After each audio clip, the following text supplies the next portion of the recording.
โอเคผมพี่น้องเนาะตอนนี้เบาเจ็บกับอยู่ในห้างสรรพสินค้าห้างหนึ่งอยู่ที่ชนบทเฮานี่แหละว่าสิมาซื้อตะไคร้ให้น้องไม้พี่น้องเนาะบ่ฮู้ว่าราคามันเท่าใดเนาะแต่ว่าให้พี่น้องไปเบิ่งไปชมนำกันเลยพี่น้องเนาะไปตอนนี้เดินทางมากับไอ้วงพี่น้องเนาะสบายดีเด้อเบาตูนก็พยายามติดต่อหาอยู่เบาโกก็เจอแต่ว่าชวนกันไปกับเบานงแน่บ่ฮู้ว่าทางนั้นเขาสิไปนำกันมีบ่ตะไคร้ขายช้างสบายดีเด้อสินเจ้าแอมแม่นบ่นั่นเลยสบายดีตะไคร้นี่ไอ้มาเบิ่งโต มันนั่นใส่อะไรอยู่อันนี้แม่นบ่นี่ ตัวใหญ่ที่ตัวน่ะแม่นบ่นี่เสือกที่เสือกโมเมนต์นั่นนี่ตัวนี้ตัวนี้นะเท่าไรนี่เม็ดเท่าไรนี่นี่เม็ดหา80 ปันเม็ด5โตเม็ด7 85นี่เม็ด7 85บาทซื้อเท่าไรไอ้สิซื้อเท่าไรนี่มันยาวติบางดวงยาวมันติบ่ยาวก็หูยุ่นยาวเท่าไรแต่ว่าสิซื้อจักอันมันจะสิพอกว้างซำไรล่ะสวนล่ะกว้างบ่ประมาณ6-7 เมตรนี่นะ6-7 เมตรก็อันบ่เกิน2 อันเนาะ2 เกาะเท่านั้นแหละ2 เกาะบ่แม่นซื้อ3บ่เผื่อไว้เอาบ่ฮู้ว่ามันจักเมตรเนาะเขาบอกที่ร่วงสูงเอามาอีกอันนี้อีกเอามาอีกยังมีป่ะบึ้งดูมาสิโอ้โมแมนแล้วแบบนี้โมแมนนี่เสือไม่หาเลยป่ะไม่ทาป่ะไม่หาได้บ่ายปัญหากระสูงเติมแล้วนะซ้ำกันไกลกับไรอยู่เอาจากอันไหนเอา3 อันบ่3 อันคำว่า7 เมตรเนาะ7 เมตรมุดทนเนี่ยบ่แม่นเพราะอันไหนเหลือเฟืออันใด2 อันก็พอ2 อันบ่ก็ว่าอยากเอาเพื่อก็เอายานว่าซื้อลายเถื่อนายเอาบ่แบบเสือกจองทางเทิงเอาบ่เอาตัวนั้นแล้วมันจะดีกว่าแล้วมีเสือกมันจะเข่งบ่เฮาก็ซื้อเพิ่มอีกแม่นซื้อเพิ่มตัวไหนแม่นซื้อเพิ่มเสือกตั้งหาก80บ่ว่าเอาปนกับอันนี้บ่ตัว85กับตัวเม็ด7กับเม็ด5เอาได้บ่ยันบ่ตรงกันติบ่ตรงก็บ่เป็นหยังเฮาอ้อมเนาะเพราะมันบ่มีต่ำอันนั้นแหละเอา2 อันซั่นนี่กับอันนี้โอเค165 165165ก็ได้เด้อป้าลุดให้อีกใจดีเนาะตัวนี้คุณเวียดใจดีไอ้น้องกันแม่นบ่ไอ้น้องหรือเสี่ยวกันคือกันหมดคือกันไอ้บ่เพิ่นว่าตัวนี้เอาบ่อันนึงบ่เจ็บบ่พอแล้วอันนึงมันยาวจักเม็ดนี่ยาวเติบได้อันนึงบ่พอแล้วอันนึงบ่พอซ้ำยังบ่ใช่อันเท่าไรนี่บ่ครับน้องเท่าไรนี่ตัวนี้เกาะฟันจักเม็ดนี่จักเม็ดเอา3 อันเนาะเอาประมาณ3 อันเผื่อไว้3 อันบ่9,000 9327เอา3 อัน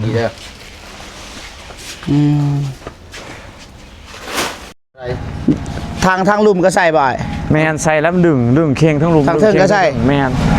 พันยังไงมันยานมันบ่พออีกเป็นสั่นเอาตัวนั้นเลยเป็นนันเกาะเลยตัวใดล่ะตัวใหญ่เลยบ่มันมีเป็นเกาะเนี่ยตัวเกาะใหญ่บ่เกาะใหญ่เท่าไหร่มันมีเกาะใหญ่บ่ตัวนี้เฮาก็บ่ฮู้ว่ามันจักแม่น10 ปลายเมตรเท่านั้นแหละเท่าไหร่เกาะเฉลี่ยจักเมตรเกาะซ้ำก็3ปลายเมตรสำเนียงผมลืมแล้วขอลืมแล้วตัวใหญ่อะไรตัวใหญ่ซาวถึงแล้ว3 เมตรบ่3 เมตร20 เมตรก็เอา4 เกาะติบ่เจ็บเกาะบ่4 เกาะบ่แม่นคือสิพออยู่4 เกาะ4 เกาะก็ได้ได้ฮะแม่จริงๆเนี่ยแต่biết là bây giờ tiền là sao rồi gì một cây 20 á 9,000 94ตัวนี้3,000ก้อนนึงอ่ะ3,000ก้อนนึงนะ3,000ก้อนนึง3,000ไซส์นึงนี่บ่3,000ตัวใหญ่มาก่อนนึง3,000ตัวน้อยติเอาตัวน้อยก็มาคันเนี่ยมันถือระยะละเอาตัวนี้ให้มันแน่นเลยใหญ่เลย3,000ก็ได้เอารถเอานี่4 อันนี่3,0002 4 4ลายเงินบ่นี่80,000 248ลายเงิน80ลายกับอันนี้กับ160,000บ่เส้นเท่าป่ะเส้นเท่า2 เซน4 2 เซน4 2 เซน4 240,000อยากๆแน่พี่น้องเอ้ยเว้ากับคนเบียด 240,000บ่ อยู่แล้วบรรณาในแอร์เว้าแจ้งๆเด้อเว้าบ่แจ้งบ่ซื้อนับได้ละบาทนี่เฮ็ดส่วน ซื้อสารกันอย่างหลาย240,000แม่นบ่ แม่แล้วเขาจะซีเดี๋ยวเขาจิบกัน บ่ลดให้แล้วบ่ 2 แสนคือไร 2แสน ดูแล้วดูนั้นแดง 2แขนบ่ได้2แสน 2 แสนซี เว้าดีๆเด้อคัน2แขนก็สิ ฮะ ขาดได้ ขาดโอ้ 2 แสน5ท่านบอกขาดเขาก็เอาเลย เอาเลย อ๋อ ทอนมา โอ้เบียดเงินลายไปใส่เงินดาว เงินลายเนาะ ในช้างนะ เลยไปนี่ ส่วนมึง นี่ ถ่ายวิดีโอ ไปก่อนเด้อเด้อ ถ่ายคลิปไปลง เสร็จส่วน YouTube คนยูทูบเบอร์เลย ตะไคร่กันหมา ยูทูบเบอร์ลงใน กันเป็ดกันไก่ จัดก็ ไปอ้ายไป มานี่โอ้ เครื่องก็เรียบร้อยไล่แล้วพี่น้องเอ้ย 240,000 240,000ตาคายทั้งเสือกซ้าย เอาเงิน เอาไปอ้อมสวนพักน้องเพิ่นบ่ แม่นไหม แล้วก็มันจะเข่งเนาะเอาใส่เสื้อตัวนั้นเขา เอาซื้อแถวบ้านนอกเขาเลย แม่น ที่คันเข้าทางในเมืองมันไกล ใกล้แล้วมันก็บ่พอสิหลวงสิได้เนาะก็ถืออย่างเดียวข้างมันอ้อม ไอ้ถือได้ปะ ได้ เดี๋ยวมา ขอบใจหลายๆ คือผมมาจอดรถเที่ยง ไป เว้ย มาพี่น้องเนาะเดินทางไปก่อนพี่น้องเนาะพอๆกันอยู่ที่บ้านน้องไม้แล้วก็น้องน้อยอยู่ที่บ้านจักรรมใหญ่พี่น้องเนาะไปปาโทพี่น้องเปิดภาพมาเรียบร้อยเบิดเสาบอกเรียบร้อยเบิดสบายดีเด้อพอเด้อเด้อสบายดีเด้อแม่เด้อ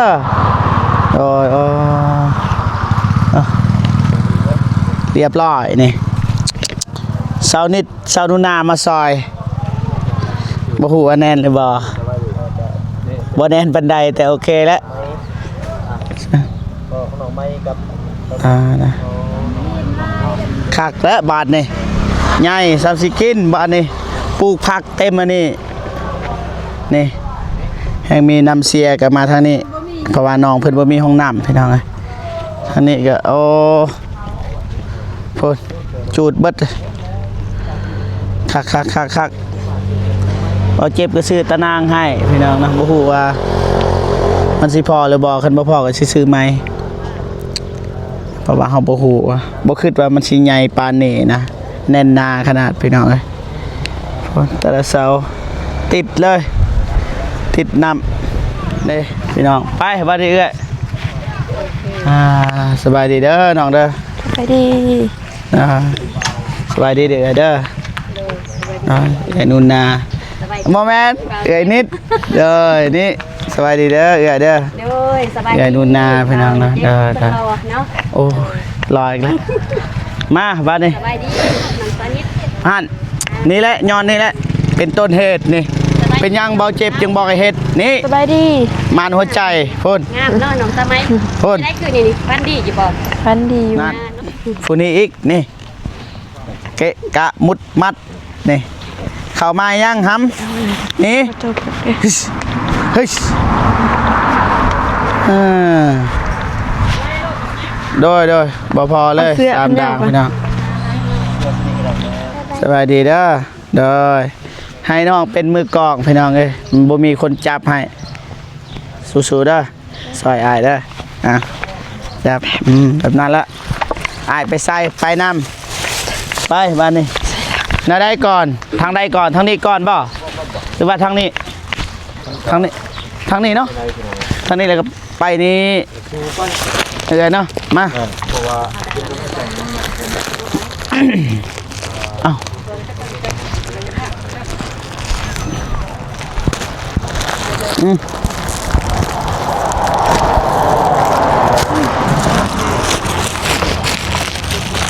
จัดเลยมาน้องไม้ทางนี้มาเนาะซอยกันเฮ็ดแต่สาวบ่เอ่ย แม่น เฮ็ดกับภายในเนาะ น้องไม้เนาะ น้องไม้จักคน 4 บ่กัดบ่เป็นยังบ่ บ่บริการ เฮ็ด เฮ็ดแต่เช้าบ่เนาะ โดย ไปตัดเอาเนี่ยอยู่ไสใหม่ พ่อแม่ไปตัด พ่อแม่ตัดบ่ โดย เพราะว่าบ่เจ็บก็ได้บอกแล้วเมื่อวาน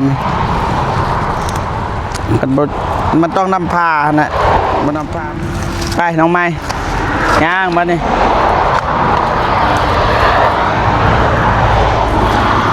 นี่ ไปทางนี้กันบ่ ทางใดก็ได้ทางนี้ก็ได้ เอาทางนี้กันเนาะ เอาเจ๊ต่ำทางลุมอีกให้ปาดได้ทางลุมคือไงมาซอยแต่เช้าเลยเนาะ โดย ดีไปไปเลย ไปไหมยางค่ะ ทางนอกเอา เลย ไปพูนถ่ายเลยน้องไม้เนาะพูนถ่ายน้องไม้ทางนี้ในบ่ปันใดเอาวิวน้ำน้องไม้นี่แหละไปเดี๋ยวยางเลยเนาะเดี๋ยวยางไปหาน้องไม้เลยไปดึงก่อนดึงแห้งรถเดี๋ยวยางทางนอกเลยโอ้ขาเนี่ย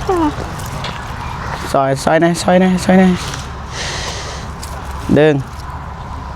โอ้บ่แม่นนะแบบนี้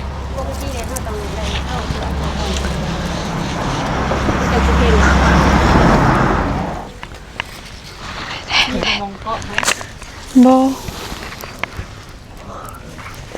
จับเนี่ยไอ้บงทางนี้จับก่อน ช่วยกันพี่น้องสวนครัวให้น้องไหม มาจับก่อนนะจะเอาตะปูใส่ทางนี้ก่อนสุดเป็นนี่ตลอด โดย ไปซอยกันไปดึงนะดึงน้องไม้ดึงรถ ถ้ามันดึงไปอีกก็จะ ดึงก่อนน้องดึงเลยดึงดึงดึงดึงไปดึงบ่ทันหูนี่โอเคไป เนี่ยเติมเนาะ มีดบ่ ใส่ด่างหนึ่งพูดอยู่ไหนมีดน้ำเมือปะ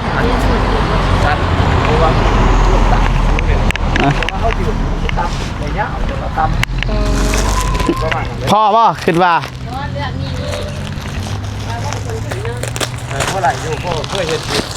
โอ้ไอ้วงสำนานเรื่องนี้พอดีนี่พออยู่ เนาะ โอ้โหว่าไอ้เบาเจ็บนี่เบาเจ็บสื่อเด้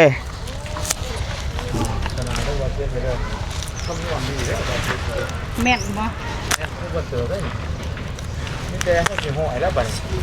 จะดึงไปเด้อบ่เจ็บเด้อ มีขาตั้งกล้องพี่น้อง ผู้สอดอันนั้นก็สอดเลยเลย ทุกเพียงนี่ได้ โอเคได้เลย น้องไหม ต่อตัวนี้อีก ทุกเอาทางนี้ก่อนเป็นไดบ่เจ็บ ไม่ยัง ซอสต่อทางนี้เรียบร้อยแล้วก็จังต่อไปพุ่นให้สิได้ย่างกั้นไปได้บ่ แมนเอาได้ก็ได้ โอเคบ่ได้จะย่าง ฟังความผู้ใหญ่ เอาทางนี้ก่อนเดี๋ยวเอาทางนั้นก่อน โดย จับมองนี้นะเฮาไปบ่เจ็บต่อทั้งพุ่นต่อ ปะก่อนก็ได้ ปาก่อนก็ได้บ่ หรือว่าเอาไปต่อเบื้องนั้นมานี่บ่ เอาทางนี้ก่อนแล้วจังต่อตรงนี้ไปเลย อ๋อ โอเค สอดใส่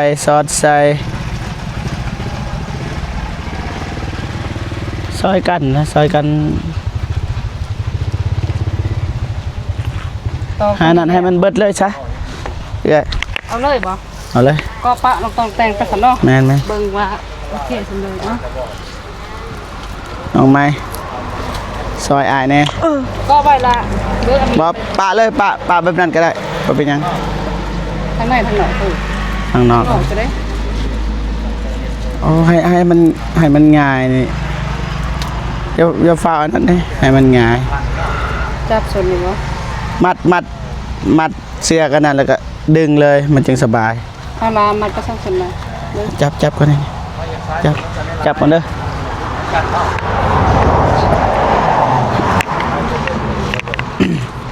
บทางหวย ผิดแผนแล้วผิดแผนนะไอ้เอ้ยน้องเช็ดเองเบื้องนั้นตัวนี้นี่ไอ้ครับผิดสอบ ม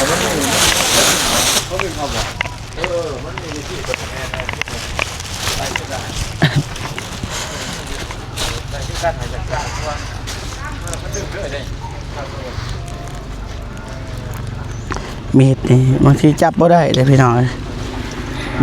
แนวคมเนี่ยบ่ได้เลย สิได้ปิ้วไปแล้วจบ ปิ้ว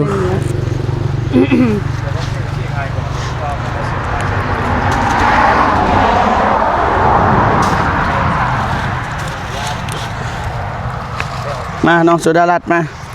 แล้วมาพี่ล่ะโอเค มัดแบบใดนี่ให้มัน ซอสข้าวนี่โดนแล้ว สอดเขาเลย แม่นซอสข้าวต้มนี่แหละจังเอาออกฝ่ายข้าวนี่ จับซอ แต่ ย ว่า กัน นี่ก็บ่ได้ทดได้ซอสต้มหลอกกันเลยโอเค ซอสถึกปะถึกแต่ว่าแบบนี้เจ๊ ได้อยู่ด้วยซอสต้มหลอกตัวนี้นี่เป็นต้มไส้ตัวนี้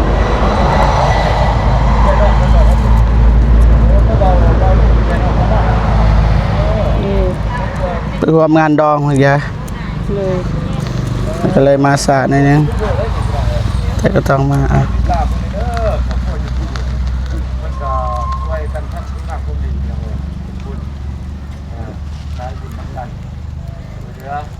ทางนั้นนี่มีทฤษฎีร้ายเลย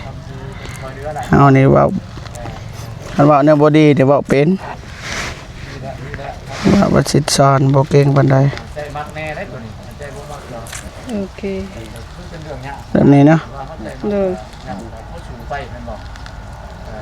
ซอสต้มไส้นี่เลยละหอนบ่ดอกไม้หอนบ่แดด หอนบ่ หอนบ่หอนอยู่นั่นน่ะบ่เจ็บบ่ สู้บ่เจ็บสู้เพื่อน้องใหม่เพื่อให้น้องใหม่ได้ส่วนผักมัวแต่กินแจวเนี่ยบ่สนับสนุนนะ ก็เพาะสิขึ้นเนาะ เพราะอันที่เพราะสิขึ้นน้องเอ้ยเข้าไปเบิ่งอีบ่คลิปน้องใหม่ เบิ่งบ่ ยัง เบิ่งอีบ่คลิปตัวเอง บ่เคยเบิ่ง เคยเบิ่ง เบิ่ง บ่เคยเบิ่ง อ้าวบ่ได้เบิ่งบ่ บ่ คลิปน้องเองเด้เข้าไปเบิ่งเด้อวันใดที่น้องผิดพลาดหรือว่าบ่ถือก็เข้าไปเบิ่งแม่นโดยซื่อๆเด้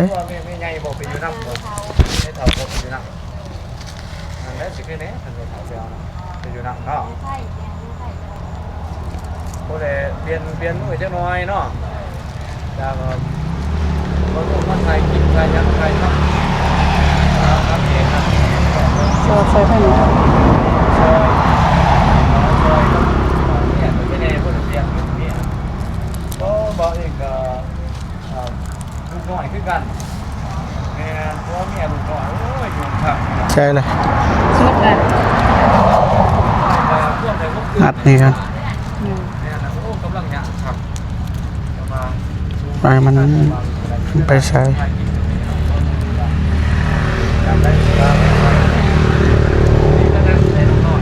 ทางรูปอีกบาทนี่ โอ้ยเงาสะท้อน หึเห็นบ่สุดน้องสุดารัตน์เข้ามานี่ก็ได้เนาะอยู่หันก็ได้เอาสั่งน้องลายน้องบ่จับกล้องให้ว่าสิไปหาน้องสุดารัตน์หลายมือเลยแต่บ่ทัน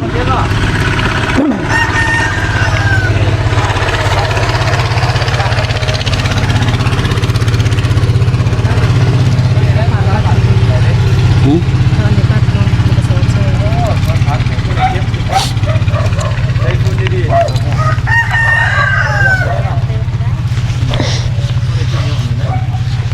เมื่อยบ่น้องไม้ บ่มีอยู่แต่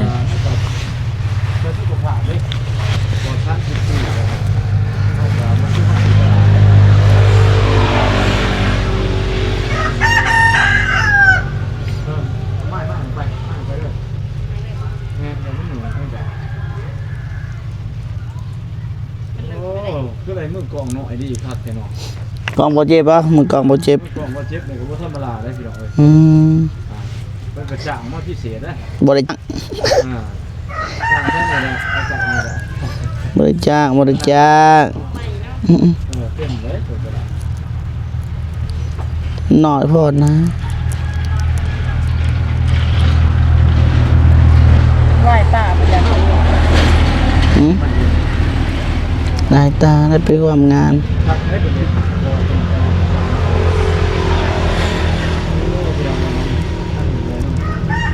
นางหอยจับเสือเนาะมาบาดเจ็บ เป็นมือกล้องไทย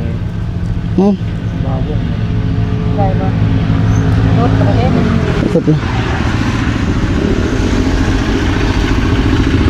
หลุดแล้ว ประมาณไหนบ้างนี่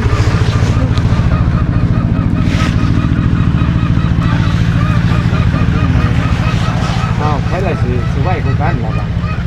บ่เจ็บ อืม แม่จะประมาทมาวงเฮ็ดสิ อย่าฟ้าวสงครามมาทันจบ อย่าฟ้าวนับศพทหารอ้าย เอาบ่เจ็บได้สิแล้วคนเพิ่นดึงจ่ายบ่ได้หรอกเด้เอาคอยไปเฮาแม่น บ่ทันได้เครื่องซะได้นี่หอยจังซี่นี่ไปดังมองห่มไปได้เนาะ บ่เป็นหยัง ได้ห่มเท่าไหร่ บ่เป็นหยัง เคอยู่บ่ นั่นล่ะ เอาเลยสู้เลย บ่นั่นน่ะ เอานี่เลย เพิ่นเอานั่นล่ะมาอยู่คนสิเรื่อยบ่จูดสิเรื่อยโอ้หลายเรื่องคือกันเด้เฮาจูดก่อนเนาะคันนี้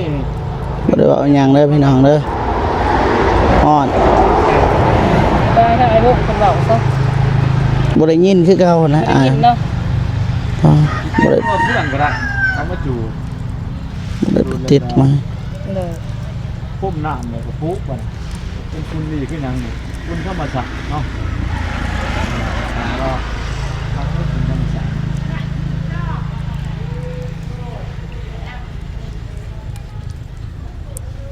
มาหอยเสือคือพี่น้องเนาะเพื่อนดอกไม้ตากแดดก็ มีแต่เอา ตากแล้วเนาะดอกไม้เนาะ เลย แม่ ยังไรบ่ต้องเนาะ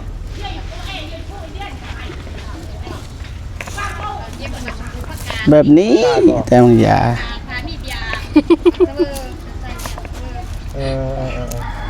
ครับเลยเฮ็ดข้างมาซื้อเบอร์ก็เลยเก็บกินเลย เมื่อกี้ยังหอยบ่ลองต้องแต่งอยู่วะ มามา โอเควะ โอ้มีแต่ประกันมาซื้อมาซื้อเบอร์มันบ้านบ่อยู่หลายเลยคนนี้แนวพันบ่จักบ่ปู ก็ว่า ให้น้องน้อยถามเด้อถามบ่ปู มาอันนั้นให้อยู่ก่อนไปมาก่อนนี่ โอเคบาดเนาเรื่องต้นเป็นรับทางส่วน ได้แล้วบ่บ่เจ็บ บ่แล้วไปน้องไปไปพูดเลย พวกเสือกสิ ไป เนาะ ชื่อ เอาดอกไม้ยางก่อนไป เสืออะไรวะ ดึงไปเลยโหลดเอาทางเครื่องก่อนบ่ทางลมหรือยังอยู่ มันขึ้นไป จักเข้ามาทางนี้ ไปไป ว่าสิลุดนี่ไปดึงขึ้นได้เว้ย มัดมาชนทางนี้ นัดแล้ว มันมีวิธีที่ง่ายกว่าบ่เจ็บ เท่าไหร บ่เจ็บได้เฮ็ดง่ายกว่าบ่ปู ง่ายปะ อันนี้ซ่าเลยครับคนที่คิดว่าดึงต่อกันเลยจุจะฮะตัวคิดขาเดียวเป็นแบบสักที่ว่าเขา เอาจับเลยอ่ะ มัดไว้ก่อนบ่ จะจำเนี่ยแต่ว่ามัน จับเลยอ่ะ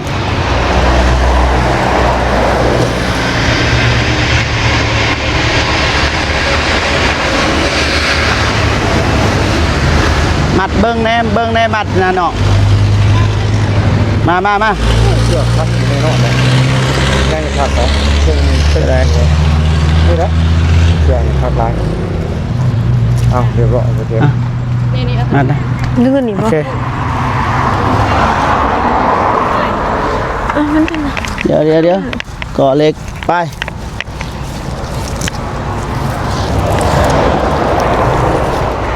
นี่มันเป็นดู ชี้ในได้แมทเก็ตตัวนี้คักเลยแบบเดียวเป็น แมน แมทหาว่าช่วงสูง ไป ตัวนั้นคักสูง ไป มันมีอันเดียวแมทเก็ตมันบอก แมน ตัวไหนแมทเก็ตตัวนี้ ปกตินี่ต้องเฮ็ดห้าวใส่ก่อนเลยบ่เกิด หืม กระยาเขาเลือกออกแล้วเอาห้าวใส่ก่อนเฮาปุ๊บห้าวเลยมันเวลามันสิซักเอาหูมันทำห้าว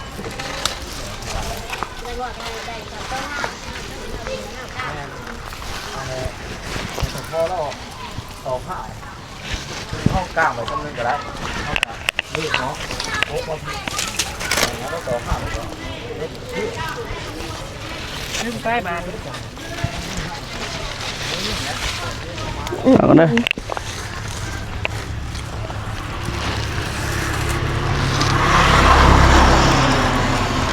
นี่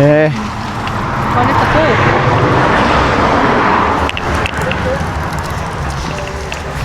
บ้านเนาะ เด้อ เอ๊ะมันก็เข้าบ่ได้วันนี้เป็ดไก่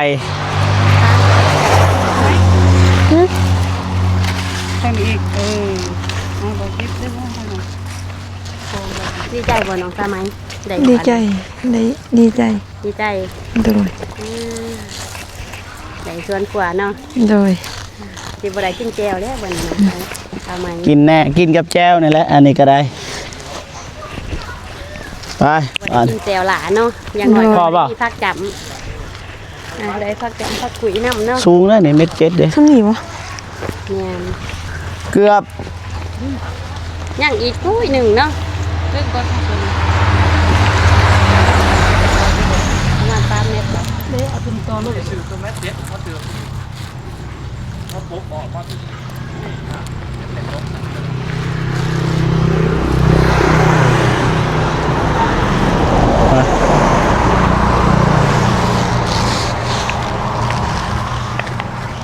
บ่มีมือกลองนะยากนะเจ้า บ่มีมือก่อนแล้วเป็นเครื่องมือเท่ากันนี่นี่แหละเอ้าดึงมาบ่ใส่เพิ่นอีกเลยฝา ใส่บ่เจ็บต่อเนาะ คงปีนอยู่ ได้บ่แบบนี้ โอเค ได้บ่ ได้ได้ โอเคปากก้อนนี่ปากก้อนนี่มาเฮ็ดตัวนี้เลย กลัวถ้าเฮาทัก นี่แต่นี้ทางได้ประตูเนาะ นี่นะ จะเฮ็ดทางได้ประตู นี่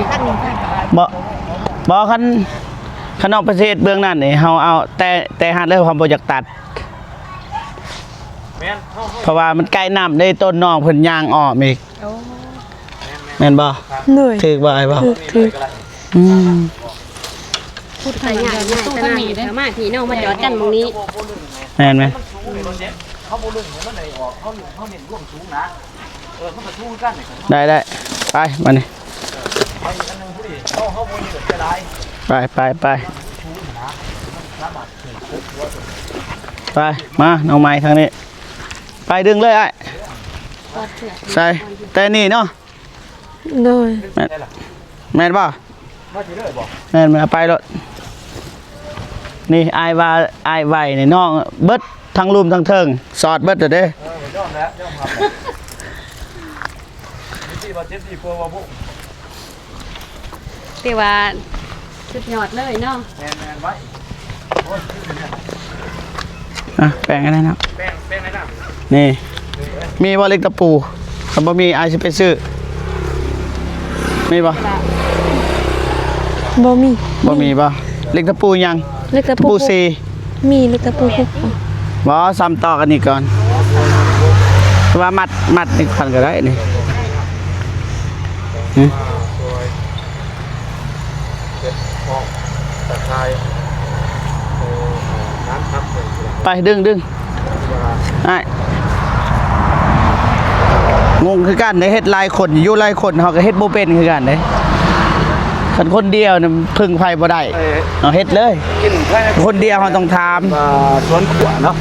โดย เพราะว่าอ้ายเพิ่นบ่ทันอันนั้นทางสอดทางลูก ผมมีเดี๋ยวพ่อได้กินเหมือนกันเลยก็ใช้ดี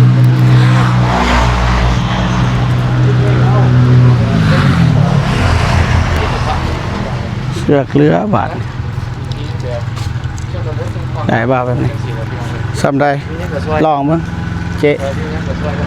อ่ะ เอาพี่นี่บ่ มาดึงมั้ง แล้วทางนี้เฮ็ดทางเฮ็ดตะปูเนาะ แม่นมั้ยสูงซ้ำได้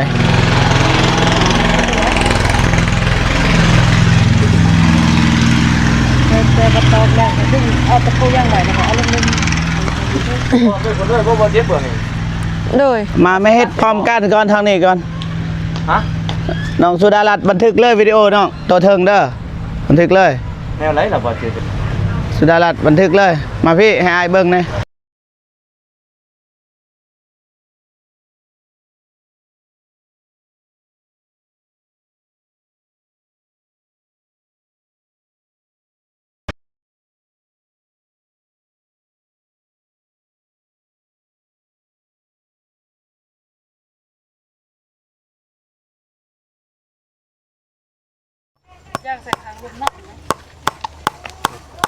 สิยืดมันได้อยู่ตัวนี้นะประมาณเรา ไป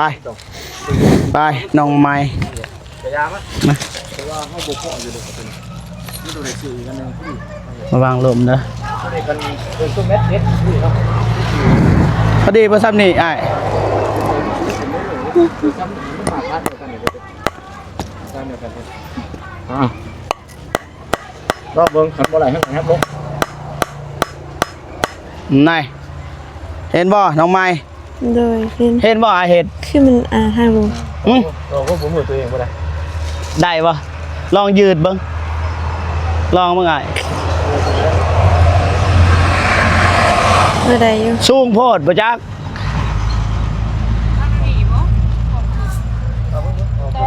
ตองข้างนี้แหละแล้วก็ตองข้างลงไปเลยตองยังไปเลยนั่นนี่ บ่เพราะว่าบ่มีเสือกอะนะสอดเลยไอ้บงเจ้า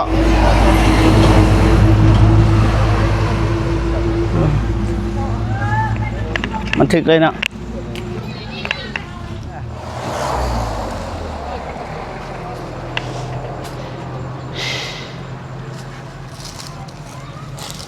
มันบ่สูงก็ได้นะซ้ำนี่พอดีซ้ำนี่พอดีป่ะ อันนี้เดี๋ยวอ้ายว่าเอาซ้ำนะอ้ายว่า นั่น ตองใหม่อีก บ่ลอง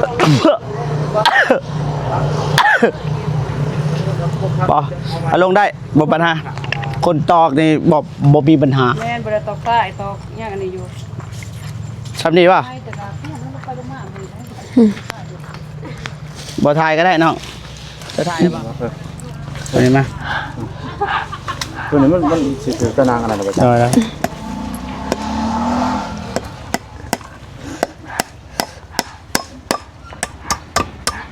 โอเคได้ป่ะซ้ำนี่ไอ้ นะมันเจอ นี่ เจอวิธีได้เจอ ถึกวิธี มันเป็นแบบนั้นให้มันมีความมันเฮาขั้นตอนเฮาใส่ตัวนี้ที่ข้าวตัวนี้สิครับคือเหมือนนี่ ออกกันไปเลย ที่เราแล้ว เนาะ ที่5เอาแล้วที่ข้างผมเห็นป่ะครับ หอนป่ะ โดยอ๋อ หอนอดเอางอนก็อดเอาน้องเห็นอะไร ตัวเดียวเนาะก็เป็นตาม อืม เรากินหัวอีกฝั่งเตียง เอาไปตอนนี้เอาไป เขาคือบ่กินกับผักกะเนาะ ก็ประตูชักเลยแม่เจ็บแม่เจ็บ น้อยมึงซอยเขานี่อีหยังอยู่นี่แป๊บหน่อยไป มันจะต่อมา เผ็ดเนาะคนต่ำหัวใจหูตัวนี้แหละใจหูเนี่ยเสื้อมึงเกาะ กูหายบอกเลยมันหายกูกินซ้ บักเนี่ย ไม่น้ำจุนนองเด้อไม่น้ำจุนนองเด้อได้เพราะว่าเขาสิได้ยินเวลาน้องเว้า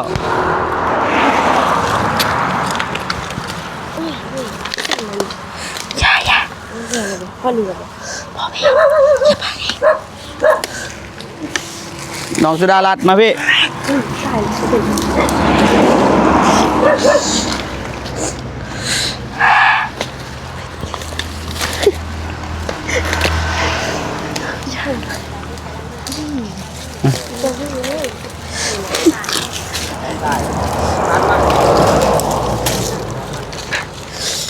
ผ็ดดิ ตรงนี้ใช่ไหมใช่ป่ะอ่ะเป็นยังไงสบายดีเด้อเด้อมาซอยกันมา เด้อแม่นบ่เอาไอ้นี่ตอกเลยอยู่นี่ อย่าไปจับมันเน่าหางเพื่อนมึงไปจับมันนะมัน พอดีแล้วพอดีแล้ว ซ้ำเลยบ่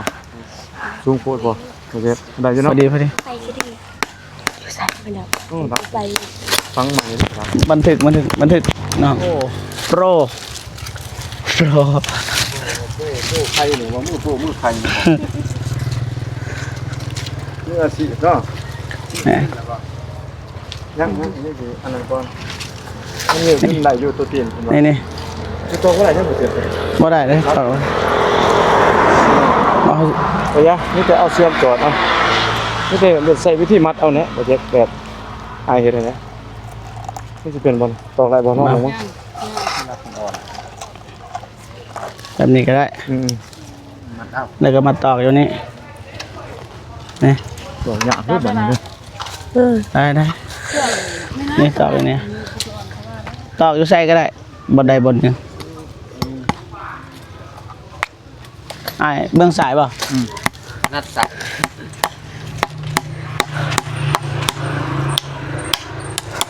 โอเคได้แล้ว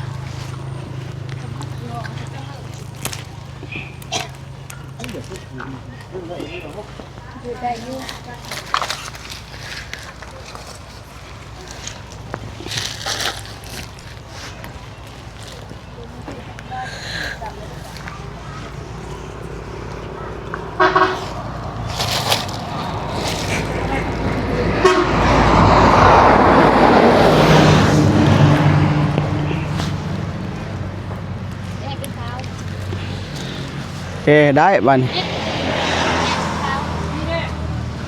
เสือมันคือหยาวเนาะ ทายไปอยู่ ดิออกไหนเลย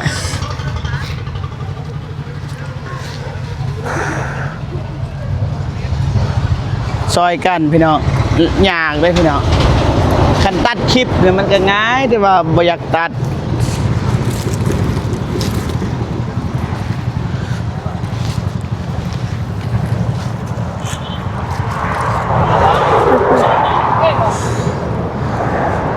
น้อยนึงโอเค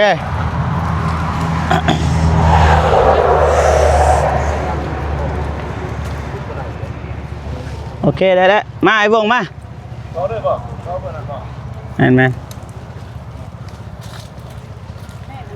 เห็ดอยู่นี่แล้วซะเห็ดแบบแต่งเลย นี่นแหละครับมัดเลย นี่ ยันคืนได้บุญ บ่เกินบ่เกินบ่มัดเลยพอดีย่างเลยย่างเลย มันจอดก็ได้ก็ดีไม่ได้มันจอดไม่ได้เลยนะพ่อเจ้า ได้ มันสิหยาบแล้วเวลามันกลายไปแล้วมันสิย้อนมาขึ้นบ่เป็นเองให้มันจอดไปโดด ต่อซะเลยแล้วก็ประกาศ นี่ มัดเจ้า ตัวนี้ก็ยืดไปได้อยู่นั่น ยืดแต่ว่ามันบ่อยากให้ ตัวนี้พอคืนอีกเนาะก็ได้ยืดเนาะมันหามันตัวไหน ต่อ ต่อ ยับมาต่อมาที่นี่เลย ควมเลยแน่นอนจ้ะควมเบื้องนี้ด้วย ยับมาอีก ถอยอีกไรบ่ คนมาอีกแม่ ไว้ดีเด้อ จ้าสบายดี สบายดี โอ้มีแต่หัวหน้าเพิ่นได้มา ไว้ดีเด้อเด้กล้องไปทางนั้นเนาะ ในกล่องไปว่าหา โกโก้ซอยแน่ซอยจับกล้องแน่ หลายคนยังบ่ทันได้อันนี้ ซอยจับกล้องเพิ่นแน่ เออ น้องเพิ่น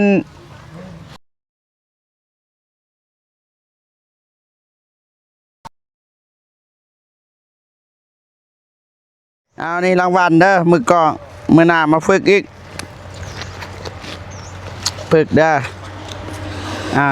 เด้อมือกล้องอย่ามาอีกอย่ามาบ้าบ่เจ็บสิบเลยบ่นี่มันตะเคียนทางไหนอย่าให้มันเคียนมันได้เด้อน้อง ได้แล้ว นี่เอามาลาย เพราะว่า ได้บ่ ได้แล้วเอ้ย เพียงนี้ก็บ่พอบ่ อยากให้มันต่อแต่นี่เลยให้มันคัก ตัว เลย ยาวบ่ล่ะตัวสั่นบ่เจ้าบ่ จำกัด มันบ่ บ่เรื่องขนาดนั้นสูงมัน อันนี้80 แม่นแหละตัวนี้แปร15บ่เบิ่งได้ บ่แม่นราคาน่ะ เม็ดหา บ่ไอ้ปล่อยก่อนตอนนั้นไอ้ปล่อยก่อนไอ้ปล่อยมาพี่เบิดเลยตอนนั้นมันยังเข็งแม่นแล้วอ้ายนั่นปล่อยมาเบิดดึงเลยนี่บัดนี่จึงเห็นพ้นบัดนี่เห็นว่านี้จึงเห็นบัดนี่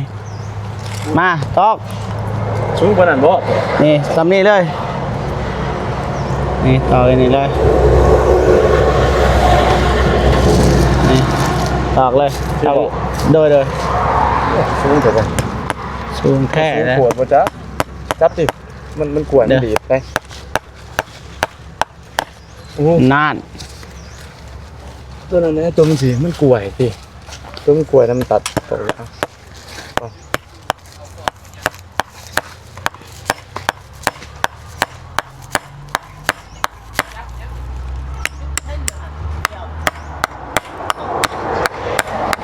นี่แหละโมเมนต์3มาเจ็บอ่ะ แน่น ได้ซ้ำนั้นโมเมนต์3 เอามาเป็นช้างนะแต่ก็ได้ทำนี่ก็ พวกอื่นไป เก่งแล้วไอ้ ระวังลูกกับมึงเลย นี่ ผู้แท้ได้มึงบ่ว่าแต่มือของผู้แล้วมือสองของผู้กัน โอเคได้แล้วบัดน เอาตามวิชาการบ่เจ็บได้ตัวนี้ แมนต้อง เจ็บเพิ่นครับประกันคุณภาพโอ้ นี่ คือได้สุดงามสุดเป็นระเบียบเรียบร้อยเท่าไว้เท่านั้นเว้ย มามีรอเป็นพิเศษ รอแท้ไว้บอก บอกกู พอแต่ได้มาแล้ว น่า ไม่เชื่อถามน้องมันเบิ่งโล พิเศษนะมื้อนี้ รอคักหลายคือว่ามีพ่อบ่แบงค์ใหญ่ เอาเก่งเลยบ่ฟ้าเกาะก็ได้บ่ฟ้าเกาะออกนะไอ้วงออกนะคอแล้วออกนะโดยนี่ อ้าว ตอกไอ้นี่ก่อนมาสิตอก บ่เจ็บซะกวนไปเด้อซะ อะไรตะปู ออกเรียนสิค่ะโอ้คักคือพ่อบ่แบงค์เราเว้ยรุ่นนี้แน่นอนได้รุ่นนี้โอนโตโอนอยู่ เดียวแล้ว ปะบัดเปล่าตื่นได้ยัง ท้องธรรมดา เบิ่งก่อน ท้องแท้กะเฮ้ยพัก น่า ไว้เด้อพี่น้องเด้อไปดี ไปเด้อมาหาน้องน้อยแล้วเด้อบอกกูว่า คือพ่อค้านี่แม่งบ่ อ่ะอันนั้น บอกว่ามาหาน้องน้อยแล้วเด้อ คือบ่หอมแม่เนาะ นี่เห็นบ่ตัวนี้เม็ดเจ็ด โตนี่โตเก่าหรือโตใหม่ ต้นไม้นี่แหละเม็ด ตัว เจ็ด นี้สูงกว่าบ่ดีตะ แม บ่ น ฮะ กับบริวารบดี แต่ว่าเม็ดเจ็ด ได้แบบมันโตเบิ่งนี่มันอยากแล้วเด้อผมเบิ่งแต่ว่าเฮ็ดงานซั่นผู้พานน่ะโอเคบ่เอาลบเบิ่งแบบบ่ลบ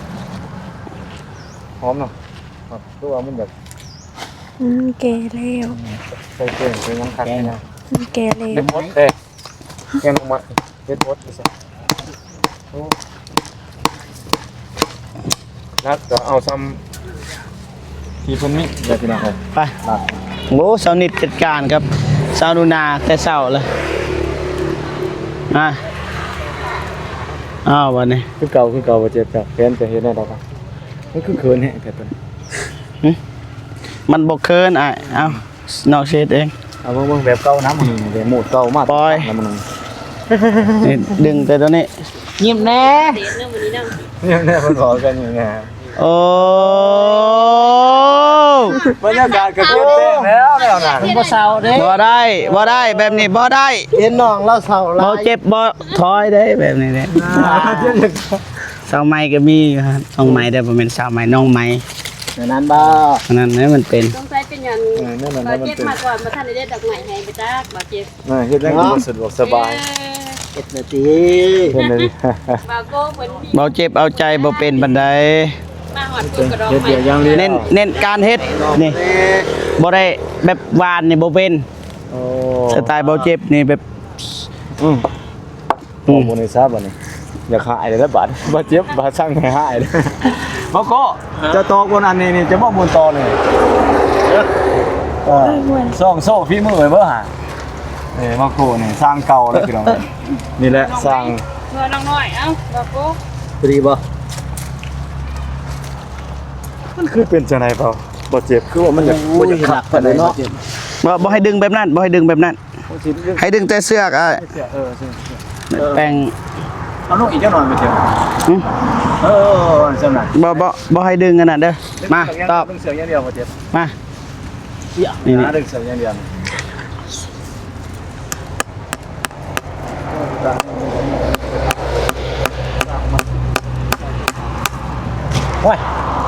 นี่นะตอกปานกลาง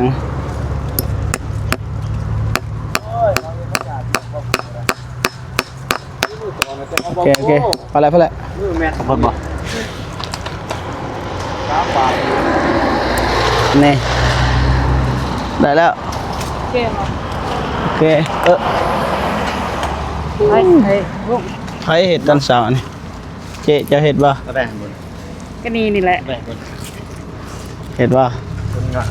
ที่แม่ได้ตักบ่ได้เป็นไร อ้าว สงสัยอยู่แล้วนัดที่ ทีมงานยิงมาก่อนดิ โอ้บ่ได้เอาลงบอกกู โดนพูดนะบอกเสีย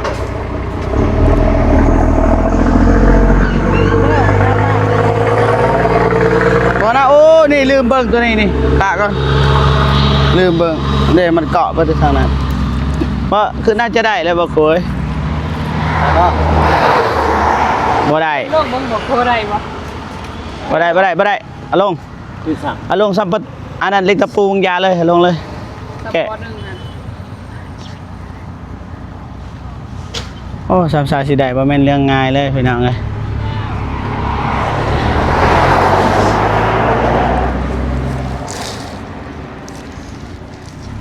ได้ปะ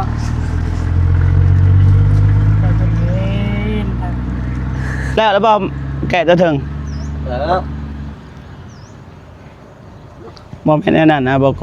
จะเห็นมันเข่งก่อนแล้วก็อันนั้นโอเคอ้าวบ่แม่นรุดหรือบ่ ผมแม่รักทางนั้นยังไง เห็นมันที่ รักเอ็น เอาเห็นบ่ หนึ่งพอดี โอ้ เสียมตอกน้ำน้องหน่อยไปหาเสียมมาเบิ่งค่ะ เรียนเสียมทางหนอกกันมอง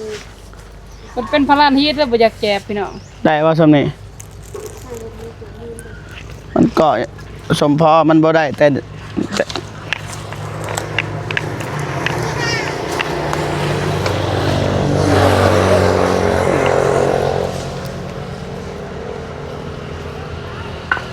ด้นี่ให้มันแข็งไปอีกบ่ให้ดึงแบบนั้นเลยให้มันหยานนี่นะให้มันหยานอีกเลยบ่ดึงก็ได้ดึงแต่เสือให้มันหยานนี่มันก็ได้เห็นป่ะนี่แบบนี้นี่แต่ว่าทางนั้นแข็งอีกแล้วได้ป่ะ โอ้ยมาสาได้มา นี่ อันนี้ก็ได้คือ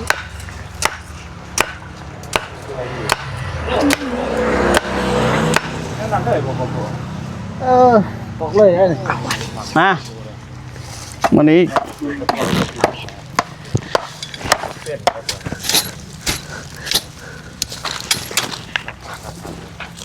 หยุดก่อนก็ได้บ่มิกยาวลืมเวลาถ่ายคลิปเฮานี่คันหยุดแล้วบันทึกเลย มันสิค้างอะนะเด้อบันทึกเลย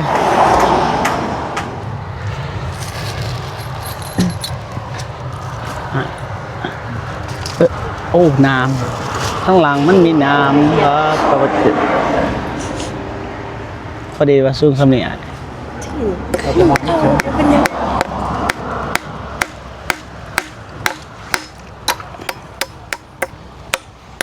มืออื่นแล้วมืออื่นให้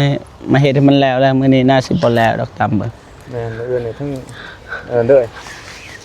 ผู้ใดแหละมันบ่พอเลยจน อื้อ ตะนางบ่พอ มันมืดจะเด้คำนะ มื้ออื่นก็ต้องไปเอาตะไคร้มาแล้วก็เฮ็ดแอ่งให้เด้อมันได้ แม่นไง เป็นเสียงคือว่าแตกไปนี่เสียงบ่คือเก่าเก่าใช่มั้ยโทรศัพท์ จับกันให้เนาะ น่าจะเป็นวัดมาโอ้ยไปฟัง โอ้ นี่หมดอันนั้นที่มาตำ โอ้ยตกใจคิดว่างู อื้อ เสียม บ่เป็นหยังบ่เป็นหยัง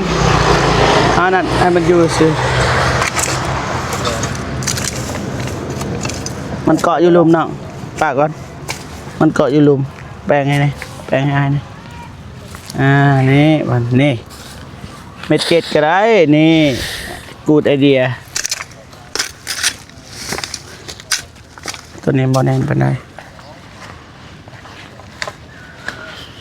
ไอ้วงแก้ไขบ้างมันบ่แน่นปานใดตัวนี้ อันนั้นยังเลยคือไปแท็กอะไรขังเลยโทรศัพท์เรา นี่เห็นปะ มันนะ มันได้ นี่ได้เลย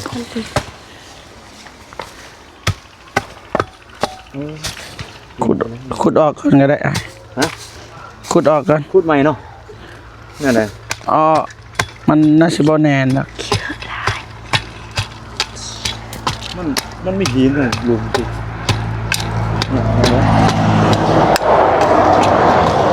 ก็ใส่ห้าวมันสวย ได้โดยมืดค่ำเลยพี่น้องเอ้ยไอ้โบกยังเฮ็ดสบายดีเด้อเด้อสบายดีเอาเฮ็ดน้องไม้มานี่ คุยอื่นตลอด24 ชั่วโม ค ง นเนี่ยอันบันเจ็บไปโอ้โหเสียได้ เมื่อยป่ะ เมื่อยอยู่ เมื่อย เดิน ได้โอเคได้เมื่อยป่ะอยากมีป่ะกำลังใจ อยากมี ฮะ อยากมี แบบหน้าตาแบบใดแบบบะหมิกได้ป่ะหวานใจ ได้เยอะได้ก็ได้ ไก่เบิด เดินเขาบ่ได้เลือก นี่บะหมิกยังโสดเด้อนี่โสดแต่ว่าโสดร้อยก็บ่มีเมียแหละแต่ว่าห่างกันหน่อยนึง แต่โสดแล้วเดี๋ยวนี้ โสดเลย โสดเลยพี่น้องเอ้ย โสดเลย โดย โอ้ ห่างเลยเนี่ย ห่างเลยล่ะ โอ้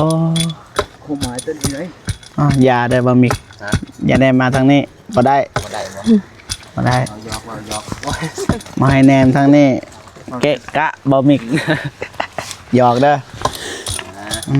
เมื่อยรีบ่เมื่อยก็ เมื่อย เอาบ่มีแนวสิเอาให้เอาบ่คันเมื่อย บอกอะไร เอาบ่เอาบ่ เอา มันบอกเอาเลยว่าเสียเอาเลยน้ำกันว่าสุดท้าย เอานี่เด้อ เข้าใจเด้อ เด้อเอาไปยายให้น้องน้ำเลือกก่อนน้องมักอันใดน้ำดื่ม น้ำสุดท้ายก่อน สติ้ง เดิน ปัดเท่าเด้อเอาไปยายนี่อ้ายเพิ่น ที่เขา ยายรถ เองบอก ถามเลยว่าอ้ายเพิ่นมักแบบใด จับไว้เองบ่ไหน จับเลย ตัวนี้เลย เด้อ อันนี้แล้ว มันจะมาเจ็บเด้อพี่น้องเลย โดยบ่เป็นหยัง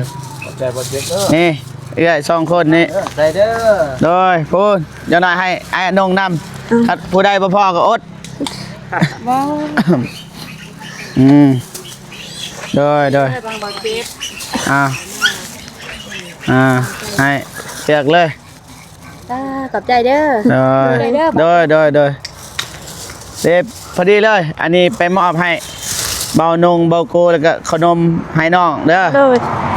มันบ่พอพี่น้องอยากซื้อลายไปให้รถบ่เป็นหยังไปให้รถโดยไปแล้วพี่น้องเอาขนมไปให้ทีมงาน สบายดีสบายดีอ่ะ น้องเรียก แบ่งกัน ฮะ แบ่งกันบ่เก็บให้อันนี้ ไหนกันโอ้บ่เจ็บ เอ้า บ่เจ็บเป็นไม้เฮ็ดหัวก่อน ได้มา เอามาบุกมาก่อนเชื่อกันนัดกันเด้อเอ็นี่พี่น้องเลยโอ้ยสีเดียว บ่ได้ซักมาเฮ็ดเวียก ปั๊บเลยเนาะผมสี โดยมาเฮ็ดเวียกก็เลยบ่ได้แต่งตัวนะ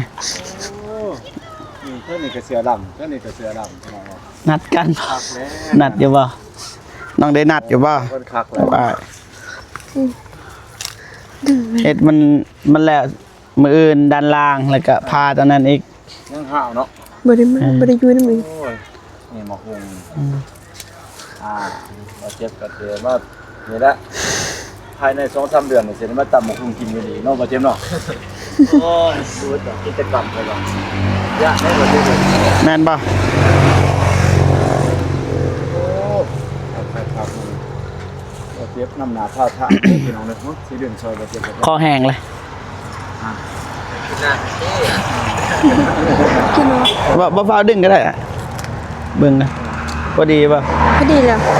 โอ้เอาใจใส่พิเศษเด้อบ่เจ็บ มา ตั้งใจ เด็กตะปูมา ก็ครับครับ ทีมงานเฮาเมื่อยเบิดเด้อ ครับ เฮาน่ะก็เมื่อยคือกันแต่ว่า แต่ว่าเพิ่นก็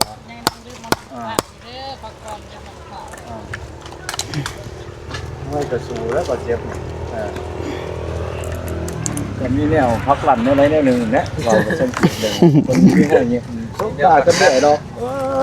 ทุกบาทเนาะ ไอ้วงเงิดบ่ เงื่อนขันโอ้ยจะเงื่อนขันเลย เฮ็ดแบบนี้ก็เงิดได้บ่ฟังเงิดเด้อ เจ็บขึ้นมาเลยท่านพี่เลยมาเจ็บปกติเลยคนนั่งแล้วมาเจ็บมาเจ็บตัวนี้คือว่าขัดแต่ว่าเว้ย คัก ครับ คัก น้องสาวกับบุ้งบ่มื้อนี้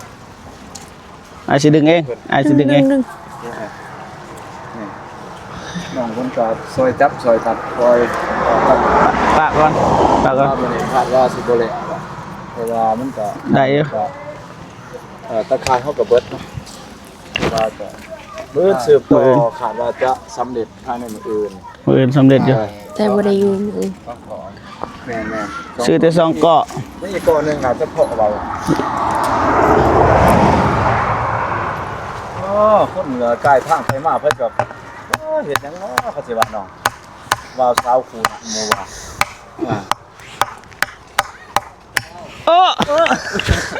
มือโป้ขักวันนี้ว่าผมมือโป้พี่น้องเอ้ยมันระวังแล้วบ่เจ็บเป่าไข่เราทำทาบ่ถึงรอหักแต่ว่าเฮ็ดถึงโอ้ยเศร้าคือตัดสิโอ้ยสาเลยเนาะโป้ถ้าผมเป็นศึกษาอยู่เราโป้คนเดียวตามมาเบิ่งพี่น้อง เจ็บไปดีเด้อ บ่เป็นหยังไง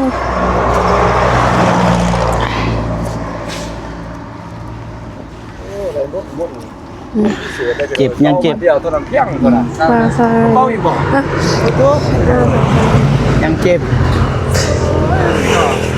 คดเลย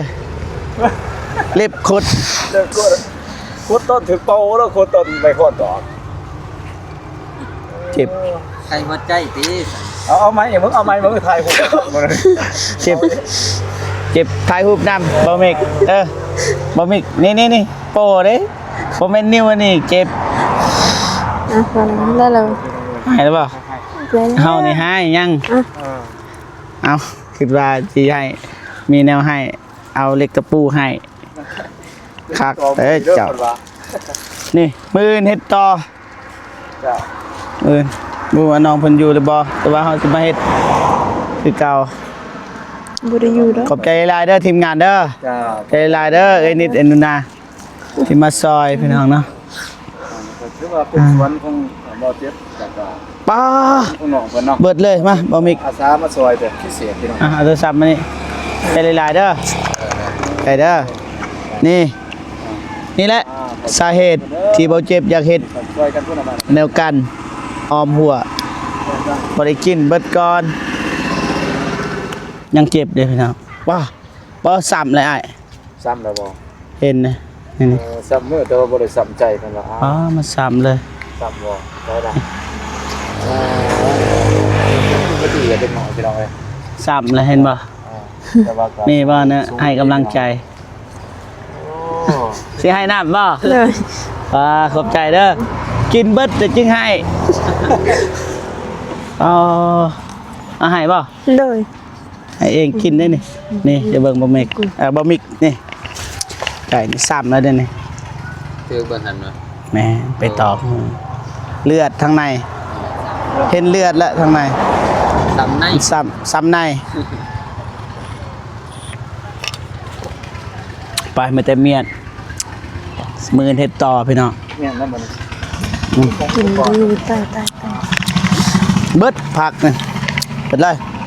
นี่พ่อพี่น้องแล้วเบิดแล้วนี่แล้วเบิดเลยอันนี้ก็แล้วอันนี้ยังมันบ่พอพี่น้องมื้ออื่นลุยต่อพี่น้องเนาะคลิปต่อไปบ่เจ็บก็สิเอาเงินให้เงินสีซื้อสังกะสีมาสมทบกับทีมงานนั่นแหละตอนนี้มี100เหรียญเป็นเงินของอ้ายทอมมี่แล้วก็อ้ายเคนนี่ฝากมาจากต่างประเทศพี่น้องเนาะเป็นคนลาวนี่แหละอ้ายเพิ่นเห็นทั้งความตั้งใจของเบาเจ็บพี่น้องเนาะซอยเหลือคนทุกข์ยากทางอ้ายเพิ่นอ้ายเคนนี่แล้วก็อ้ายทอมมี่ ส่งเงินมาให้แต่ก็หลายๆคนสมทบมาให้เบาเจ็บซื้อผ้าห่มซื้ออีหยังก็ได้แบบว่าให้คนทุกข์ยากอีหลีแต่ว่าเบาเจ็บก็ค่อยๆเฮ็ดไปเจอเคสใดที่หนักๆเบาเจ็บก็ซื้อให้สิเก็บเงินนี้ไว้แล้วก็ให้อ้ายๆเพิ่นเบิ่งคลิปเบาเจ็บก็สิถ่ายให้จุอ้ายเพิ่นเบิ่งคือเก่าพี่น้องนะแต่ว่าตอนนี้ก็เฮ็ดตัวนี้ก่อนตัวนี้ก็เป็นงบของอ้ายเพิ่นนั่นแหละเบาเจ็บหักออกเท่านั้นเท่าน้อยมาซื้อมื้ออื่นก็ซื้ออีกแต่ว่าบ่ทันแจ้งราคาแต่ว่าในคลิปเบาเจ็บก็มีอยู่ราคาเพราะว่าเฮายังซื้ออันนั้นมันบ่พอมื้ออื่นจึงสรุปแล้วว่าเบิดเท่าใดเฮาซื้อตัวนี้แต่ว่ามันก็บ่แพงบันไดพี่น้องราคาก็ดังหนึงก็80,000กับ85,000ก็ซื้อนี่เส้นอีกเส้นยางเสือกยางอีกประมาณนั้นก่อหนึ่งก็20,000 4ก่อก็80มันก็บ่ได้แพงบันไดพี่น้องเนาะนี่มันบ่แล้วง่ายเลยพี่น้องนี่หลายๆคนนะบ่เจ็บก็บอกให้ทีมงานมาซอยพี่น้องนะเพื่อน้องไม้พี่น้องเนาะติดตามตอนต่อไปว่าสิเป็นแบบใดนะสำเร็จหรือบ่นี่เพราะว่าไม้ก็มีแล้วพี่น้องมื้ออื่นก็สิฟ้าตัวนี้สิพาออกนะพาออกแล้วก็ตอกทางด้านล่างนี้ให้มันละเอียดเติมน่าสิแล้วมื้ออื่นคันมาแต่เช้าพี่น้องเนาะโอเคพอพี่น้องเนาะยังบ่ทันสำเร็จจักเทื่อพี่น้องเนาะรุ่นต่อไปมื้ออื่นว่าสิเป็นแบบใดพี่น้องเนาะตอนนี้เบาเจ็บก็สิจบคลิปก่อนเนาะจังได๋ก็ขอบคุญขอบคุณเนาะอ้ายเคนนี่แล้วก็อ้ายทอมมี่เนาะที่ไว้วางใจเบาเจ็บเป็นสะพานบุญนี่แหละซื้ออุปกรณ์ต่างๆเนาะจังได๋ก็ขอให้อ้ายทั้งสองจงมีแต่ความสุขสุขภาพแข็งแรงขออายุมั่นควรยืนนะความเจ็บบ่ให้ได้ความไข้บ่ให้มีปรารถนาสิ่งใดขอให้ได้สิ่งนั้นเนาะอย่าเจ็บอย่าจนแล้วก็ให้ล้ำๆรวยๆยิ่งๆขึ้นไปสาธุเนาะโอเคเบาเจ็บก็สิจบคลิปก่อนเนาะมันยาวมันยืดหลายนะจักหน่อยเบาเจ็บสิเอาเงิน100เหรียญให้น้องเพิ่นก่อนพี่น้องเนาะไปเบิ่งไปชมนํกันคลิปต่อไปพี่น้องเนาะสำหรับคลิปนี้เบาเจ็บขอกล่าวคำว่าสบายดีเด้อพ่อแม่พี่น้องเบิดสุขสุขคนพี่น้องเนาะบ๊ายบายพี่น้อง